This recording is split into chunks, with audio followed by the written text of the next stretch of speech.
this week's program. We're going to be talking to Tony Davern about irrigation because the drought is still biting. We're going to be talking to Terry Copeland about young farmers, and Kerry Smith's coming in to talk about rural women New Zealand. But in just a moment, it's animal health, prevention and cure.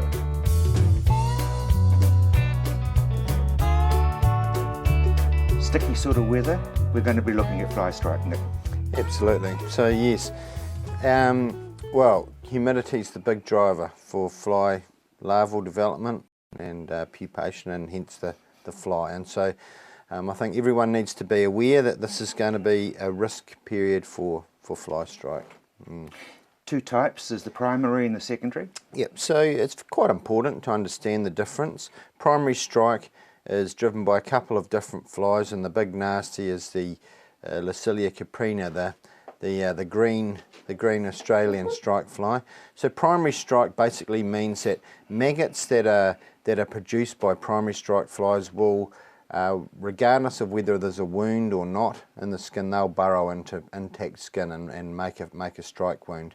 Where secondary strike flies, a lot of common species will cause this, and those maggots will feed on an already damaged piece of skin. So if there's a wound already there, or perhaps there's some primary strike been set up, then we can get secondary strike after that. We've already got damaged and bleeding skin that's exuding blood and exudate.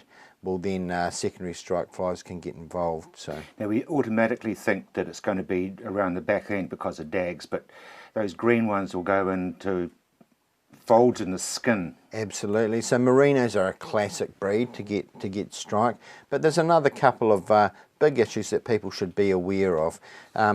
Rams that have been fighting, we get wounds around the pole. Pole strike's very, very common in rams, so that's one area to be aware of. If there's foot problems, if there's foot rot, actually where the animal sits, if we get that smelly, horrible foot rotty exudate on the flanks of the animals when they've been lying, well then that's another common cause of strike. Round the pizzle, so I guess that brings into the spotlight perhaps preventative measures when we're talking about breaching and crutching animals. Is obviously very, very important in high risk times and high risk animals to try and prevent these situations. So crutching is very important. Yep, very important. Obviously, the maggots end up protected under the wool layer and protected from desiccation. If we've got exposed skin, it's much less likely to be struck. And not only that, obviously it's much easier to detect these things in open bare skin than under fleece. And I'm sure we've all experienced badly struck animals that just without the behavioural signs, we've just had no idea until you really get and part the wool and have a look. You can see the extent of the fly strike. Let's talk about those symptoms because they are very obvious when you see them. Yeah, so usually you get an animal that's obviously agitated, often nibbling or grinding of the teeth. That what sheep will do when they're experiencing pain and discomfort. You tend to get just a slight discolouring actually in the fleece rather than anything, and I think it's just the wool soaking up the exudate and the goop that's produced by the maggots. But they're quite subtle, and so really behavioural signs are the hallmark. It's not like people that are unakin to dealing with strike. You may think, oh goodness me, there's lots of maggots eating through this live animal. You think you'd see something pretty horrible, but when you've got even small amounts of wool, it can be hidden very, very easily. And so yeah, it really is the behavioural signs. The animal that's nibbling and grinding and getting depressed. Yeah, they're the symptoms. Chemical treatment. Chemical treatments, well, there's quite a few different groups of treatment, but by far and wide, in the very recent times, the technology of chemical treatment of fly strike has very much weighted towards what we call the IGRs, or the insect growth regulators. They're much safer to deal with. And they have very, very good residual activity. They tend to be formulated in formulas that spread through the lanolin layer, the oily layer of the fleece, very well. And so they're much more akin to being put on through topical application rather than these old-fashioned plunge dipping and shower dips that everyone will remember, because they weren't It was damn hard work. They weren't that far away used. But yeah, in very recent times, the old stripes across the back line, that's the sort of products that dominate these days. You have to be careful on application rates, whether they're off shears or full fleece, and also the breed that we're dealing with, whether we're dealing with long fleece breeds or short fleece breeds. Absolutely. Yeah. Withholding periods? Yeah, very important to be aware of. Must be aware of withholding periods, especially not only for meat, which obviously is at the top of everyone's mind, but also wool residues. Very, very important. Make sure that the product doesn't have a wool residue, because they do test. They do test for wool residue, and yeah, it's so obviously important not to have contaminated product going out. It's for the benefit of the nation and the industry. That's the big message really is just to keep monitoring your flock, isn't it? Absolutely. Well, I sort of harp on about this for just about every condition we talk about, but you know, good hands-on monitoring of the animals that are under your care are very, very important, and I guess we don't need to harp on about that. There's been enough sort of welfare concerns in various disciplines of the agricultural economic areas recently, and I don't think we need to harp on enough. So, but everybody should take it on board, Nick. Thank you very much indeed. Yeah. In just a moment, we'll be talking to Peter Hancock from the Lincoln Dairy Unit. Pete, the season so far? Yeah, no, she's not been too bad actually. Plenty of grass growth. It's certainly a different season to last year with the heat and dry. We've managed to grow a bit more grass this year. Now, there's been a bit of rain. Did you get very much? Yeah, we've had 2 weeks ago we got 52 mils, and just in this last lot we've got about 25 mils. So it takes the pressure off irrigation a bit? Oh, it's pretty much stopped irrigation. It's been quite wet, so yeah. Now, what about production figures? Yeah, production's up about 3,000 kilos milk solids on last season, so that's quite pleasing. And yeah, we struggled this time last year just with seed head, with it being so dry and hot, and warmer nights, where this year it's been a bit cooler and soil temperatures have been about 2 degrees lower, so that's really helped with grass quality, which has turned out in milk production. Now, you used to have a problem with clover. Has that fixed itself? It has pretty much fixed itself, yep. The clover root weaver went through sort of 4 or 5 years ago and took all our clover out, but it's almost back to where it was, but probably not quite to where it used to be sort of 5 or 6 years ago, but it's certainly coming back. Now, the financial side, how are the budgets going? Yeah, no, she's looking all right. We're just tracking a wee bit below what we've budgeted so far, so that's all good. Mating, have you got many empties? Yep, obviously mating's finished. We did 6 weeks of AI, then 4 weeks of natural mating, so yeah, just waiting to find out the final results of that. So yeah, this seems to have gone well. And of course you've got open heart surgery again on the 18th of February. Yeah, so another open field day on the 18th here, so it starts at 10:15. Anybody's welcome to come along. Do people need to let you know that they are coming? No, just turn up on the day and sign in at 10:15, that's all good. Yep. So looking forward, you're pretty confident? Yeah, for the season, yep. No, it should be quite good.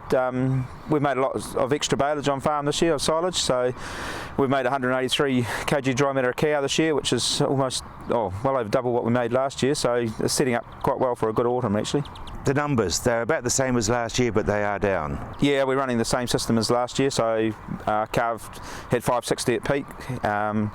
We'll probably milk them right through till end of March this year, hopefully, then start dropping some culls and some lighter condition score cows. So, really, the drought hasn't affected you at all? What drought? No, it certainly hasn't arrived. We haven't been dry at all this season, really, so just got the rains at the right time, and with the irrigation, it's kept up really well. That field day is definitely worth going to. We've got more for you on the land straight after the break.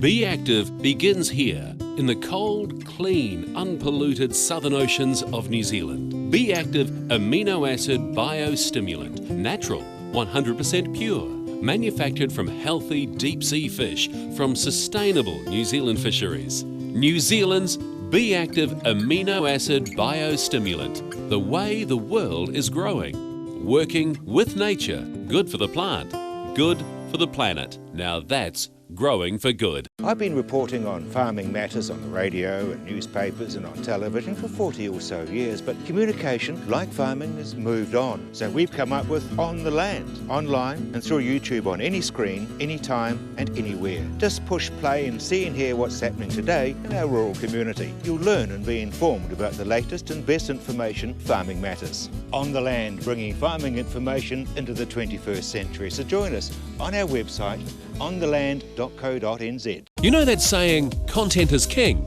Well, in today's mixed media world, it's true. You need video, audio, photos and more for social media, for marketing, for communications, sales and for advertising. And you need this at a price that works with your budgets. Well, that's what we do. At Tandem, we partner with you to create the content that you can use to shout to the world or video link to a few. Connect with us and we'll help you connect to the world.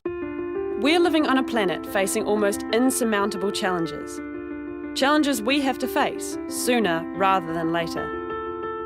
The world needs our energy. She needs our ideas, our passion. It's up to us to change things, make a positive change to the planet, to feed the world, to protect the future, to live well, to be the generation that will make a change. Join us.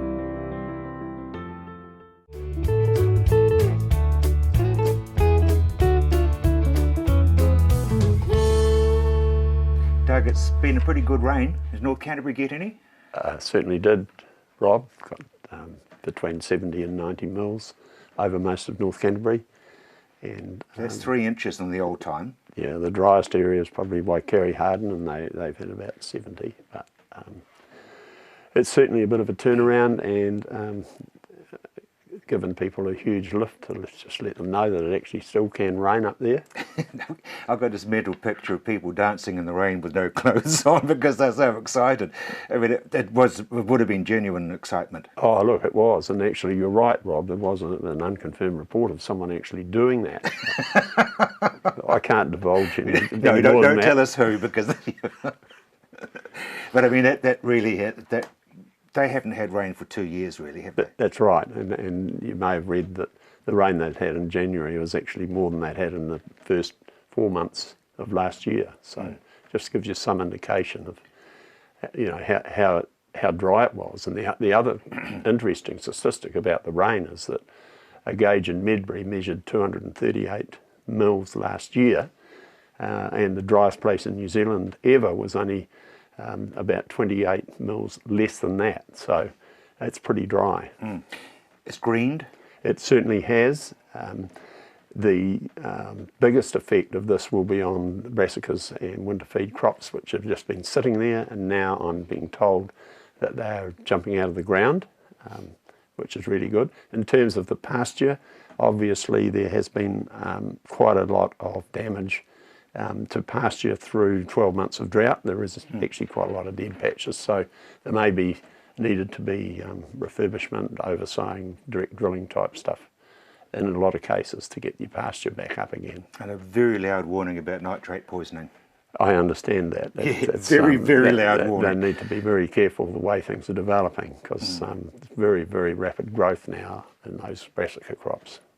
I think the main message, though, Doug, would be that the grass is green, but the financial pressure is still very much real. Well, it is, and my understanding, talking to accountants and banks, is that a lot of sheep and beef farmers are carrying quite a bit of cash at the moment, which is the result of capital stock sales. The average, I understand, from in North Canterbury is only 60% of your capital stock, so obviously it'd be a lot less than that. And probably the main financial crunch may not come for another 12 months or so. I mean, stock prices are pretty depressed as far as store stock are concerned. So, but as soon as the grass is there, traditionally the prices rocket.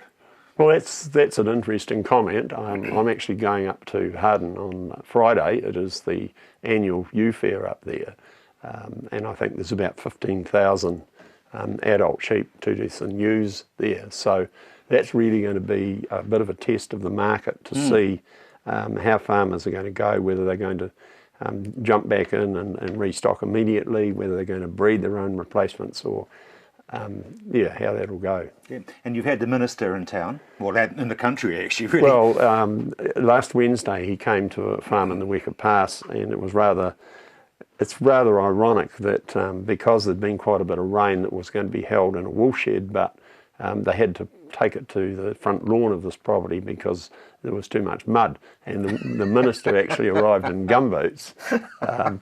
I'm sorry, I know that's ironic. So, and I have to say that we have actually been really well served by the government in the sense that they have actually, Nathan Guy has been 3 times to North Canterbury. We've had Bill English there, we've had John Key there, Stuart Smith, the local MP, is there a lot. And just the fact that the minister actually shows up and shows some empathy and talks to the local farmers, and he's been through this himself in the 2004 floods, so it was good. It's a great visit. Doug, the fact that he's extended the drought and thrown some more money at it until the end of June, what does that mean to people? Well, it probably not mean a lot to individual farmers, but as far as the trust is concerned, we will use that hopefully to put on 1 or 2 community events, especially looking at the women of the district. Typically maybe a celebrity person, a woman, and put that round the wine and cheese evening and get the woman along, and maybe something for the men as well, just to get people off the farm, get them together, and maybe they can relax slightly. So that's where most of our thrust will be looking ahead. So that's what you're doing looking forward. We are, and we need to keep in touch with some people up there. Obviously, that there are people that haven't been coping quite as well.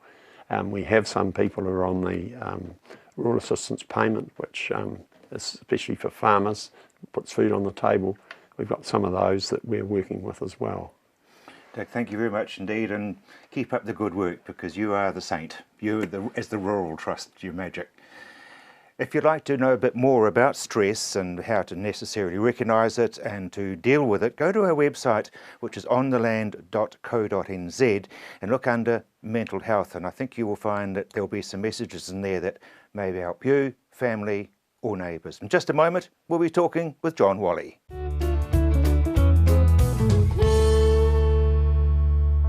Be Active begins here in the cold, clean, unpolluted southern oceans of New Zealand. Be Active amino acid biostimulant, natural, 100% pure, manufactured from healthy deep sea fish from sustainable New Zealand fisheries. New Zealand's Be Active amino acid biostimulant, the way the world is growing. Working with nature, good for the plant, good for the planet. Now that's growing for good. I've been reporting on farming matters on the radio and newspapers and on television for 40 or so years, but communication, like farming, has moved on. So we've come up with On the Land, online and through YouTube on any screen, anytime and anywhere. Just push play and see and hear what's happening today in our rural community. You'll learn and be informed about the latest and best information farming matters. On the Land, bringing farming information into the 21st century. So join us on our website, ontheland.co.nz. You know that saying, content is king? Well, in today's mixed media world, it's true. You need video, audio, photos and more for social media, for marketing, for communications, sales and for advertising. And you need this at a price that works with your budgets. Well, that's what we do. At Tandem, we partner with you to create the content that you can use to shout to the world or video link to a few. Connect with us and we'll help you connect to the world. We're living on a planet facing almost insurmountable challenges. Challenges we have to face sooner rather than later. The world needs our energy. She needs our ideas, our passion. It's up to us to change things. Make a positive change to the planet. To feed the world. To protect the future. To live well. To be the generation that will make a change. Join us.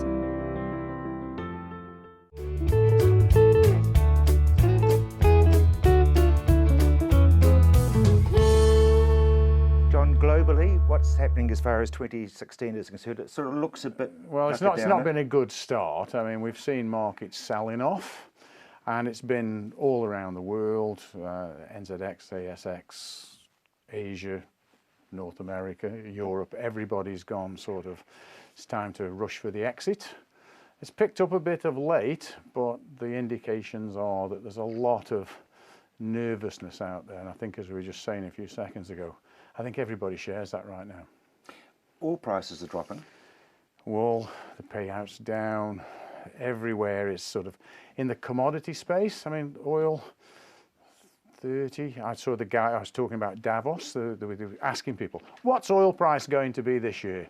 35, 40, 15. You know, that's a big range, and at less than 20, it's, you know, we'd never thought we'd see it again. So you're not putting a whole lot of money into the futures market? I don't think it's a good place to be at the moment. In fact, if you've got cash, that's one of the big problems. Which asset class do you go for right now? Nobody really knows, and it's because there isn't a consensus bet that sort of tends to build up that uncertainty. US dollar, what sort of influence does that have? Well, it's nice for me. It's nice for the manufacturers who are exporting. I mean, in mid-60s compared to 2 years ago, which was high 80s. Yeah. That's a big, big difference. And a couple of my businesses have had a bit of a slowdown because of the way the world is right now over the past 6-9 months. But revenues are up because the dollar's down compared to the US dollar. So it's an ill wind. But that issue about the currency for exporters is really making most exporters who are in US feeling pretty good. Australia's not so hot at the high 90s. It's not a good return out of Australia. But certainly into the US, we're much happier. So that leads us into New Zealand. How's New Zealand looking? Soft, worried. I'm going to throw myself underneath the combine harvester in a minute. but that said, there's still a lot of bright spots. I mean, the fact is, the export sector is doing better because of the weaker currency.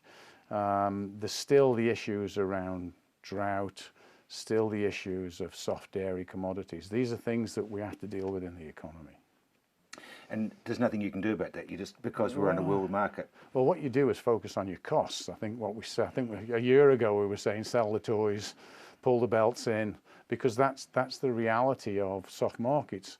The only thing you can do is focus on your costs. Now that, I guess, goes straight back to the Reserve Government, the Reserve Bank again, doesn't it? Yes, it does. Well, you know, we had the cut before Christmas. And the pick now is that there's a lot of growth of pressure for more cuts, and we'll probably see no change on Thursday this week. But I think there is downward pricing on interest rates for lower for longer. I think that's where that would be my bet right now. We're seeing some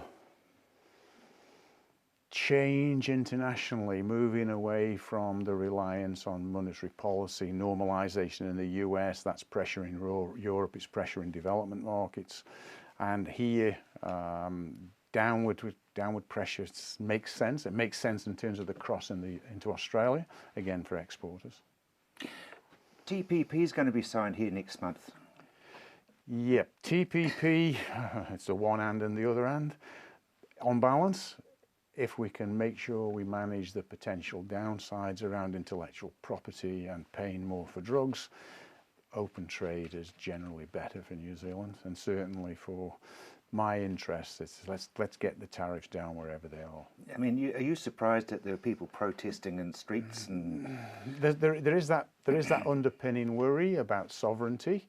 So if governments, let's say the one that's often talked about is the plain packaging for cigarettes. So if government decides that we can only have plain packaging on cigarettes, and I'm all for plain packaging on cigarettes and tripling the price, but you know, here we go. But the fact is, if there's a health message there and an elected government makes that determination, should they be subject to being sued by a tobacco company for infringing intellectual property because I can't put my brand on the cigarettes? You know, there's some issues there, and in the rounds of medicines and drug treatments, if the price goes up as a result of a different IP enforcement regime, do we really want to go there? They are the questions that people are talking about. Yeah, exactly. Europe, because you and I have discussed before about the refugees and goodness knows what's happening over there. Is that settled down? No, that is really putting pressure on Europe. Remember, inside the Schengen zone, Europe was borderless. You could go anywhere once you'd crossed in from outside. You could wander anywhere in Europe you liked. We're now talking about national borders going up again, control points right through Europe. This is the sort of European project feeling a lot of pressure right now. And China slowing down. Well, China's part of that global slowdown, and if China stops spending and China stops pushing money out into the world, that's a big issue for Australia. It stopped buying iron ore, and the boats that were sort of constantly steaming between North Australia and China are slowing right down. And so those issues, that demand coming out of the global market is part of this commodity sell down. And Greece, we haven't talked about Greece for a while. Well, Greece is suffering a fair bit too. It's that demonstration of austerity politics. You're not getting any more money. I've heard comments that said, well, if Greece had been fixed up 3 or 4 years ago, it might have cost 50 billion. Now you're not going to get much change from 5-10 times that amount. And so that problem of debt to GDP, if you start to control government surpluses, deficits, moving them back into surplus, that takes money out of the economy. So the economy slows, so debt to GDP ratios go up, and you just get deeper and deeper into debt. We're not looking that bad here at all, John. No, absolutely. Thank you very much indeed. We've still got a lot more for you on the land, straight after the break.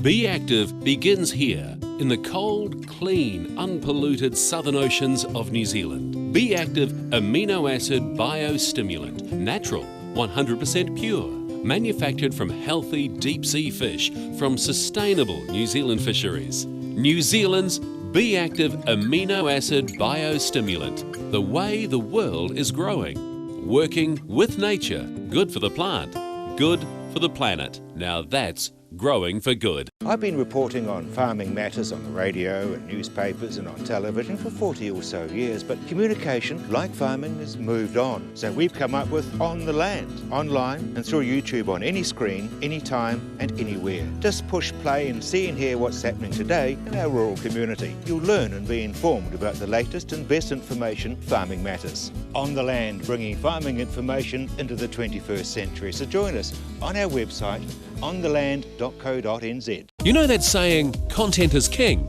Well, in today's mixed media world, it's true. You need video, audio, photos and more for social media, for marketing, for communications, sales and for advertising. And you need this at a price that works with your budgets. Well, that's what we do. At Tandem, we partner with you to create the content that you can use to shout to the world or video link to a few. Connect with us and we'll help you connect to the world. We're living on a planet facing almost insurmountable challenges. Challenges we have to face sooner rather than later. The world needs our energy. She needs our ideas, our passion. It's up to us to change things, make a positive change to the planet, to feed the world, to protect the future, to live well, to be the generation that will make a change. Join us.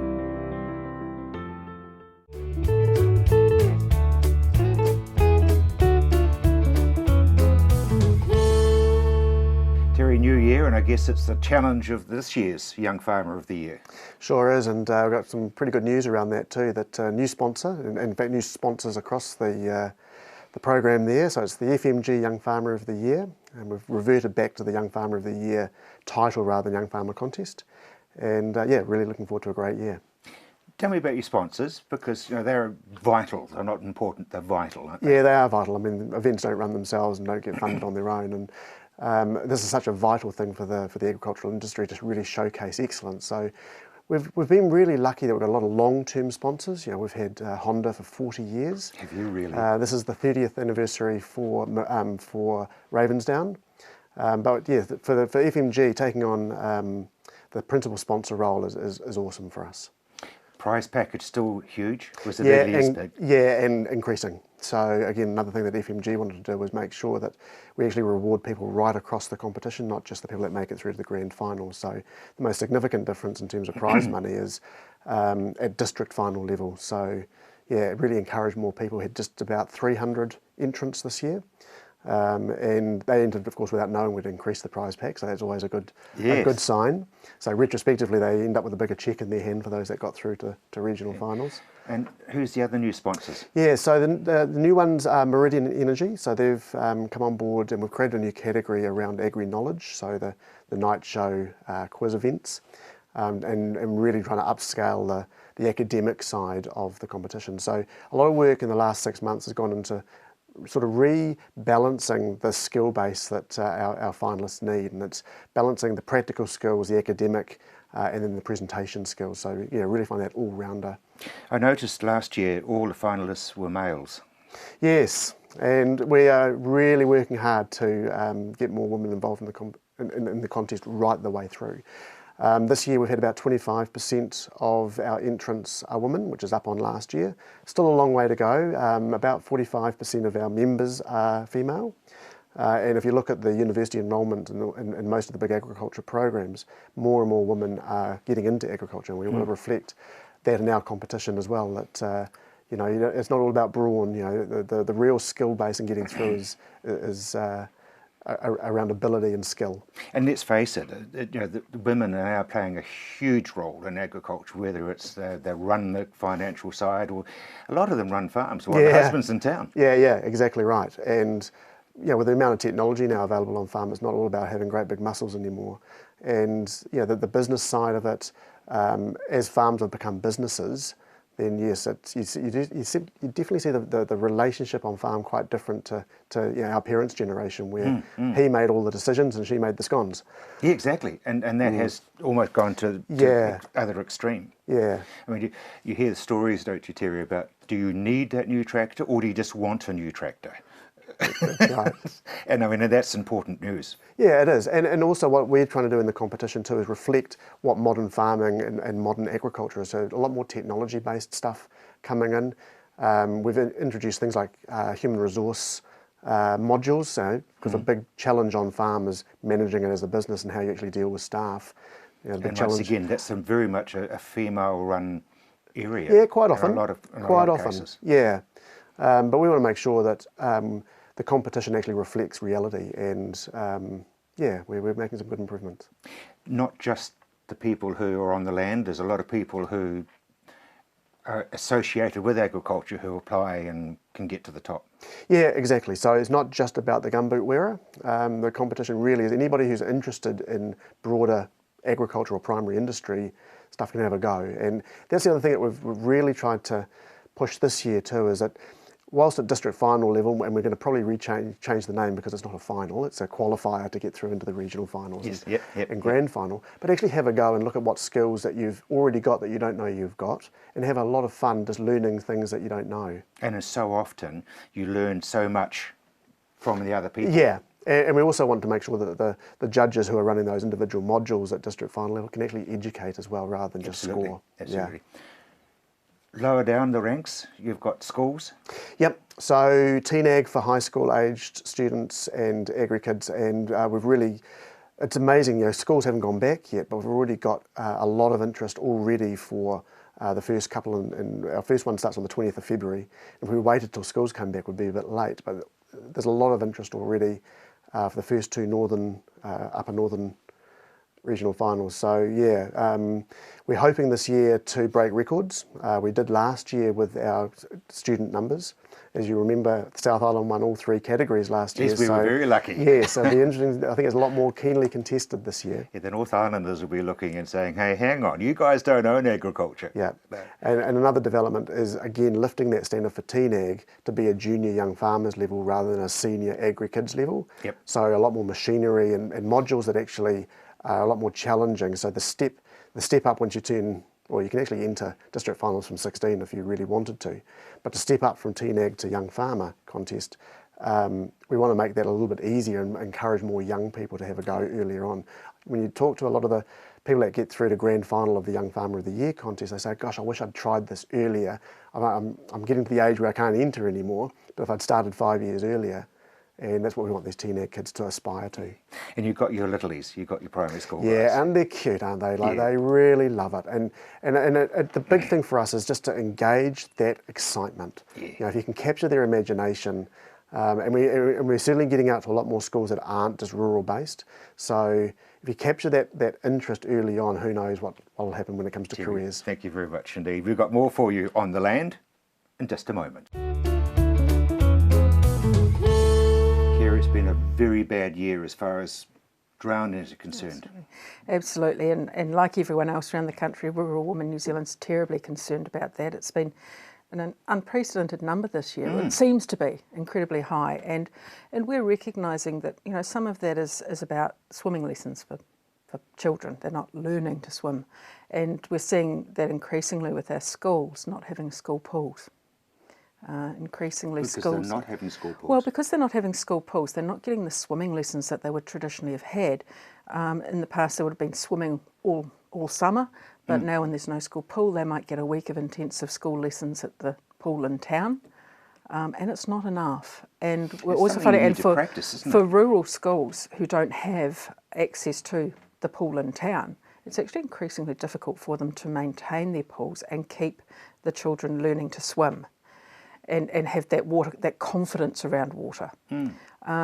Schools now are finding it very, very difficult to maintain their pools. The majority of them are ageing, they're old pools, and they can't meet the water quality standards that are increasingly set by the Ministry and Ministry of Health and so on, and local councils. And it's harder to maintain those pools, so they're tending to close them down.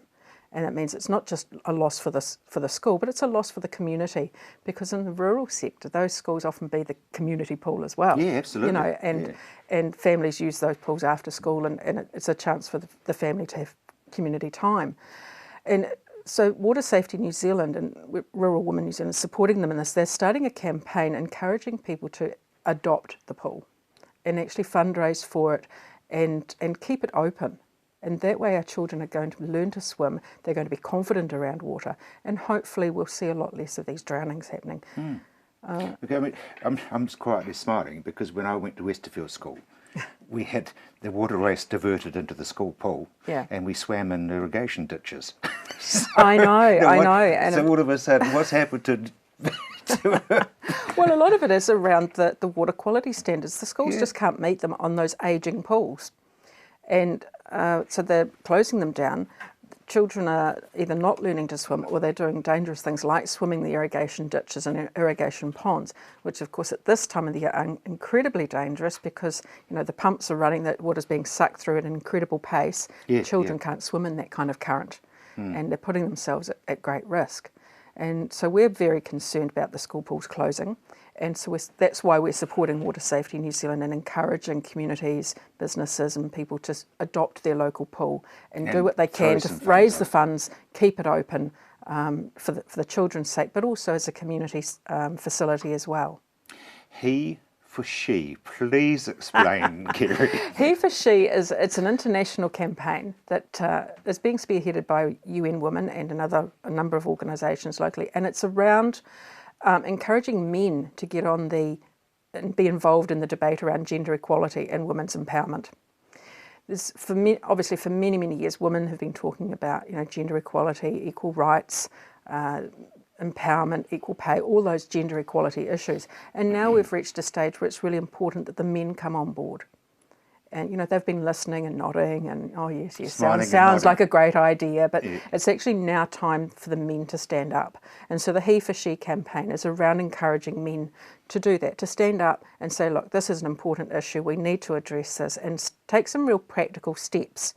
The campaign was launched in New Zealand by UN Women towards the end of last year. And it's around getting men to acknowledge the value of women's contribution.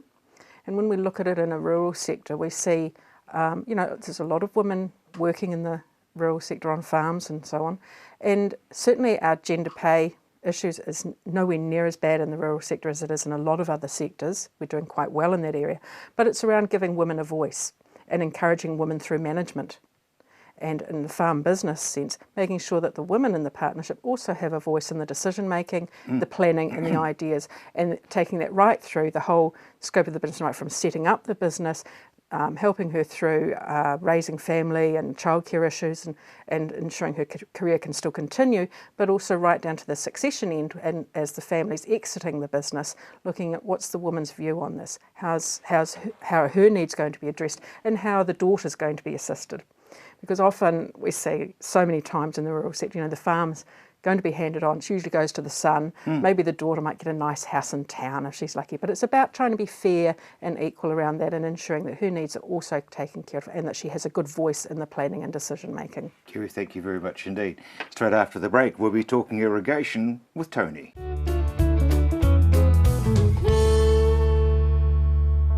Be Active begins here in the cold, clean, unpolluted southern oceans of New Zealand. Be Active amino acid biostimulant, natural, 100% pure, manufactured from healthy deep sea fish from sustainable New Zealand fisheries. New Zealand's Be Active amino acid biostimulant, the way the world is growing. Working with nature, good for the plant, good for the planet. Now that's growing for good. I've been reporting on farming matters on the radio and newspapers and on television for 40 or so years, but communication, like farming, has moved on. So we've come up with On the Land, online and through YouTube on any screen, anytime and anywhere. Just push play and see and hear what's happening today in our rural community. You'll learn and be informed about the latest and best information farming matters. On the Land, bringing farming information into the 21st century. So join us on our website, ontheland.co.nz. You know that saying, content is king?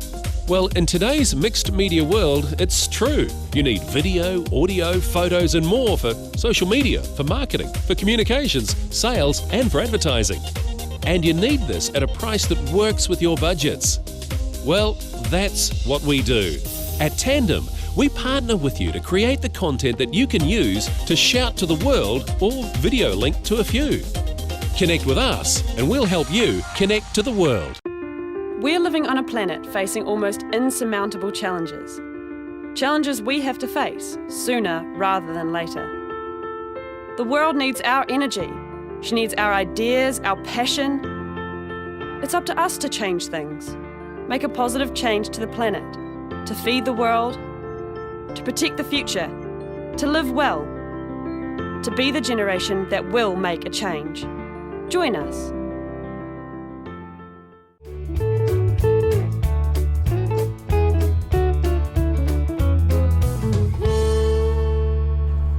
Kate, how's the season been looking? Well, I'm starting to wish that my irrigation was in already. I haven't done enough to really compare it, but I think it's all right. We put the crops in a bit earlier, so they're looking all right. But I don't have the luxury of irrigation yet to sort of be able to time things. So looking forward to getting it this year. You're still going through the red tape? No, I think it's a confidence thing for me really, because I'm just learning how to farm, and I didn't want to, it was too hard to sort of farm and learn how to irrigate as well. And it costs a lot of money, and I just need to do the figures and make sure I was doing the right thing. But your boys are there? My boys are there, yeah, I've got 2 boys there, and they're doing a great job. Yeah, they are. And we've been surveyed now for the irrigation, so it's all happening. And some days I get excited, and some days I think, oh, what am I doing? The good thing is we've just had $1 million rain.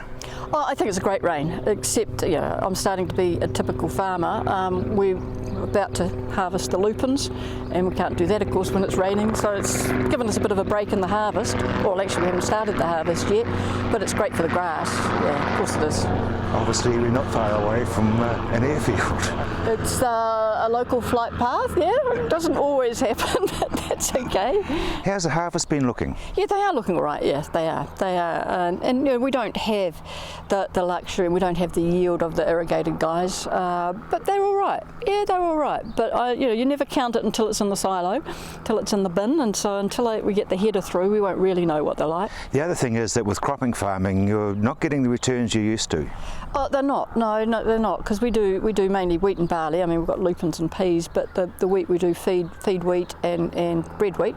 And the feed wheat, the price has just gone down, and mainly it's the dairy farmers. So we have to decide: do we keep it for ourselves or do we sell it? And what I found out with grain too is that the seed chaps love to have it stored in our silos rather than pay for it. So you can't just keep amassing silos. So it's a wee bit of a frustration when you can't get rid of your grain. So basically it's sort of halved really, because it was 400s and now it's down into the 200s? Yeah, wheat is about 450 down to 280 a tonne. Yeah, so that's quite a big drop. Of course, we don't have to sell it at 280, but where else do you sell it? And so you can store it for so long, but then you need the silo for the next season. So I'm learning all these frustrations about farming, but it's great fun. There's a whole lot of regulations that are in the wind, and I think we're just going to have to wear them, aren't we? Oh, I think we are going to wear it. I mean, it all came from Pike River, really, and I think in some respects our health and safety attitude was lax, but then you've got to get that balance right, don't you? I mean, you don't cut down the trees in case someone falls out of a tree, and I don't know, now that I'm in the farming business, which is not as dangerous as worm farming, I gather. But oh, that was a cheap one. I know, I'm glad I'm not a politician anymore, but we still have to be sensible about it. And we've got a young work experienced chap on the farm, and you've just got to make sure that he does the right things and learns the right way. So you've always got to be conscious about it. But you can't have it stifle what you're doing either. So let's see what happens when we put it into practice, whether it has gone too far the other way or whether it's about right. You used to campaign very hard for safety in quad bikes. Yeah, and I still believe in it. I mean, quad bikes are dangerous. And they're tools, good tools, but they're not toys. And you do have to be careful. They're big machines, but they're very useful as well. So if you use them properly, they're a great asset to most farming. But again, I think you've got to be careful when you're assessing the statistics, because admittedly we have too many deaths on quad bikes, but they're not all on farms. And I think the last one was on a beach. So you do have to be very careful not to blame farming for all those fatalities. I mean, every fatality is one too many, of course, but if you use a quad bike properly and sensibly, then they're a fantastic tool on your farm. And thinking about stats, I mean, that's how the worm farm thing got out of control, wasn't it? Oh, I mean, statistics are a bit like that, isn't it? I mean, 100% of nothing is still nothing, isn't it? So you do have to be a wee bit careful. But however they assess farming, they are dangerous places, and they're full of hazards that you've got to be careful with. And we've got a young chap who's sort of work experience. He's at school. I mean, we pay him, of course, minimum wage, but it's great for him. And we have to sort of look at things with fresh eyes and say, well, actually, these are hazards that we know about, but he doesn't. So, it's good for us to actually appreciate that. I mean, it's a bit like a new puppy, isn't it? As you saw my new puppy, which I'm very, very happy with. But everything's new. So again, when you've got a new young worker, you've got to look at things with fresh eyes, and I don't think that's a bad thing. You can't assume that he doesn't need training? Are you talking about the worker or the puppy? Both, actually. No, you're right. I mean, they both need training, and they don't have the advantage of however many years we have of experience. So you just do have to look at it with fresh eyes. Having said that, I'm not young either, and so some of the hazards I'm not used to as well. So it's sort of teaching old dogs as well as new dogs. Common sense, is it still relevant? Yeah. Well, I mean, you'd like to think so. I think so. I think most people are sensible. I think the health and safety issue is more about attitude, and it's the she'll be right attitude, rather than a lack of common sense. So I don't have any problem with highlighting the need to be careful, but I do have a problem if we get regulated too far the other way, that sort of dumbs down the regulation, dumbs down us really, I suppose, and sort of is regulating for common sense, and it makes it too hard, and it makes you too reliant on rules rather than reliant on your own common sense and nous, and I think that's a danger too. Tony, pressure's still on despite the rain and the grass looking green. Yeah, the pressure is still on. If you look really across New Zealand at the moment, the east coast and all the way up through Auckland, Pukekohe, all those areas where there's irrigation particularly. If you look at the weather that has occurred in the last week to 10 days, all high 20s, no rain, and we've had some pretty decent pretty decent winds to go with it as well, particularly on the eastern side of New Zealand. So while we had 10 days ago there was reasonable rains, irrigation is now back on full bore. Of course, the arable guys are not wanting any rain right now because they are right into the harvest. They're right into the they look pretty good actually. Probably the last week has hurried a few crops along. They might have, particularly some of the wheat and some of the spring barley, has probably hurried them along just a little bit in the last week because we've had those very high temperatures. When we get into the above about 25, 26 degrees, and we get them consistently one day after another, then that last part of the growth stage, that grain ripening period, gets hurried along very quickly, and you don't quite get the filling that you would otherwise get if we had those cool Southland type weather conditions. Exactly. Yes. Tony, you monitor some pretty deep wells. How are they looking? Yeah, no, water levels are hanging in there this year. We haven't, despite my nervousness at the beginning of this irrigation season that we might have some self-limiting bores, hasn't really come to bear.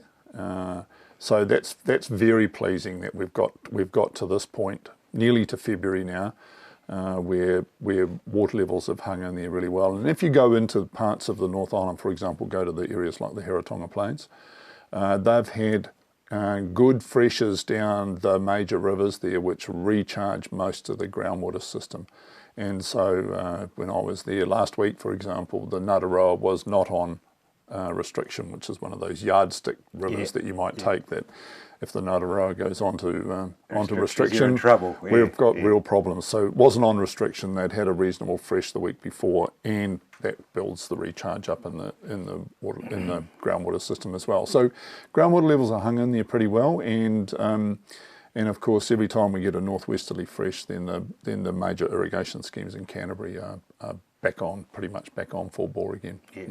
And the pressure must be coming off with the crops coming off. Yeah, pressure really comes off for the arable farmers, starts to come off because suddenly they've only got maybe 20 or 30% of the farm that actually needs any irrigation at all, until they start looking at those next round of crops that are going back in for the harvest in 2016-17 irrigation season. For the pastoral farmers, it's all go again. Mostly we're dealing with the lighter of the soil types that we've got. We needed to get cranked up again by about the last weekend anyway, and the same applied all up through that sort of the Wairarapa area and back into southern and central Hawke's Bay. We needed to be back irrigating again by about the Saturday last week. So it's all back on again, and doesn't look like there's any relenting in the pressure, at least for the next 3 to 4 weeks.